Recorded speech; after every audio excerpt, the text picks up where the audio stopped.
I am Arinze Prosper Emego. I am from Nigeria, but I've been living in Sweden for the past 10 years. And I am the founder of Akoko. Can you tell a little bit about this Akoko, the company? Akoko, yes, Akoko. Akoko, okay, actually Akoko means story or storytelling in Igbo language of eastern part of Nigeria, where I was born and raised up. And so what we do in Akoko is that we design premium bamboo socks with African pride. We want to use or we are using socks as a tool to tell stories of Africa and that of people of African descent. Can you first? I would like to know exactly. You say that you're using as bamboo. Yeah, bamboo. How does it work to use this kind of material to make it? Well, it's actually a very sustainable alternative to wool and cotton and other materials used in textile today. Bamboo fiber is, apart from the environmental benefits, which is it requires less water, less irrigation. You know, bamboo is like weed, it grows on itself, and it's one of the fastest growing plants in the world. So that's why we choose that, because we want to be environmentally friendly. We want to take care of the environment. Yeah, and apart from the environmental benefits, it breeds. You know, socks and products, textile made of bamboo, they are very breathable, which means it's suitable for warm climate and also for cold climate. And it has also antibacterial qualities. It smells less. So when I use like the... Can I just one day I would like to see, are we going to talk about the pricing and everything? Yeah, we could. How did you start the company? How the company starts? Well, it's a long story, but I will try to be clear as possible. It's actually a kind of a personal journey, my journey. First and foremost, I've always worn colorful socks, bright ones, and some of them have things like maybe hamburger or whatever on them. So people normally ask me, whoa, cool socks, where did you get them? What is the story behind it? So I started thinking, what if I can actually use my socks as a moment of enlightenment, as a moment to tell stories, as a conversation starter. That's how the idea came. I've had this idea for more than 10-15 years, but I have not had the resources or met the right people or be able to put up a right team to get it started. So it's been a long time coming. And also this aspect of me as a black male in Africa, in Europe, yeah, an African man in Europe, I have, you know, I never want to have like a negative attention. So I have kind of mastered the act of navigating the society unnoticed. So I've held back long enough. So this is actually a kind of my way of marking my presence, of making my presence known, right? It is bright, bold, non-conforming, and it's a statement.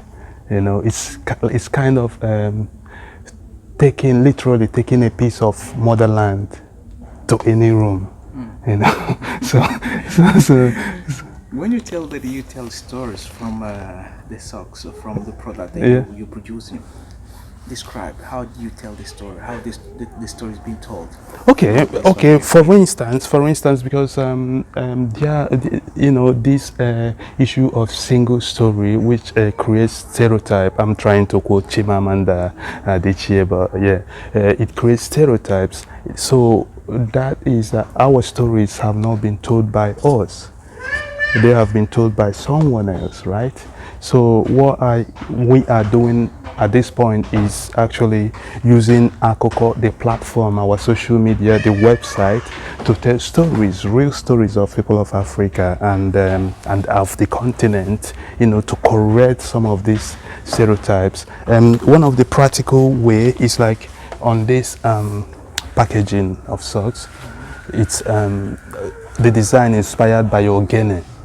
This image now, it is a musical instrument. It's a gong, you know. It's a gong, right? Ah, yeah. Okay. Yeah, it's a gong. It's a right. gong, yeah. Okay. It's a gong. It's a musical instrument, very common and popular in my culture, but also it is used to call for gatherings in the villages, right? The town crier goes around with a gong and plays and then announce the venue of a gathering and the time. So that's why I actually chose to use it as the first collection, to call people to our various platforms to tell these stories and have all these conversations. And, you know, when you look at the packaging, right, there's a poem written by a young Nigerian writer, Marvel Chukwudepafel, right? So his poem is on all of these songs from our organic collection. So it's a poem about, so actually what you do when you buy the socks, you can rip this off and you can save this as a story card. Okay. So we're telling stories just with the product. So imagine you walk into a room, you're having one of our socks and someone say, wow, cool socks, what are those? And then you say, yeah, it's actually from Akoko. And then you say Akoko means storytelling in Igbo language, and this design is inspired by Ogene. Do you know that Ogene is an instrument used to call for gathering? So we want to get people curious enough to search, you know, for the stories and other aspects of Africa that you will not see on the big media. Right, very interesting. Yeah. And especially this combination of using the product socks plus this literature poem. The poem, really, yes. really interesting. Yeah. Yeah. So how did you get the material to produce this? Oh, Here in Europe, no. And stuff like that. Where do you get this from? Okay, actually, the idea to use bamboo started from, you know, I'm a concrete engineer by profession. So I was working on a project in Nigeria. So when they send me pictures, I see a lot of holes on the wall, right? And then I asked, why is that? They said they use bamboo as a scaffolder, you know, to you know, and I was like, but why don't we use like the normal metal scaffolder that is reusable, right? And I had one of my comrades, one of my contacts do a research, because I kind of thought, well, maybe I will go into a business where I have a design of scaffold, have it locally made in Nigeria by welders, and then rent it out to people. And then during the course of the research, you know, I found out that why people insist on using bamboo is that bamboo is readily available. It is cheap, right? So I looked into and found out that there has been also a federal government research on bamboo, and it stated that 85% of the bamboo we have in Nigeria is underused. We use only the 15% in scaffolding and then use it as wood for cooking. So I started thinking, you know, because if we want to bring about change, we have to move from this level of exporting raw materials and just consumption to export and processing, right? The next stage. So I started looking into bamboo as an alternative for textile. So that's why I decided to use bamboo Normally, I would have loved to go down to Africa and start processing bamboo for textile and actually start the company production unit there. But I don't have the resources. But I want to start somewhere. Because that's exactly what's supposed to be my question. If you are planning to do this kind of product in Africa, Yes. just we know that there is availability of Bamboo. resources. We're talking the bamboos right there, Yeah. for example, in Nigeria. Right. And then you were here, if you're thinking to produce there, you already said about the resources, you don't have enough resources, but you thinking one day to have like a factory in Nigeria where all these products are available and then what is needed as well, this kind of products in Africa. Yeah, like when I was doing writing my business plan, it's one of my long-term goal, but we have to start somewhere. Right now, I have not seen a socks knitting company in sub-Saharan Africa. I would like to do that, but I want to have a first-hand experience of bamboo material, the one that I made. So right now I'm producing in Bangladesh in collaboration with a Mamo-based company that went to that in Bangladesh now started a sustainable socks knitting unit over there.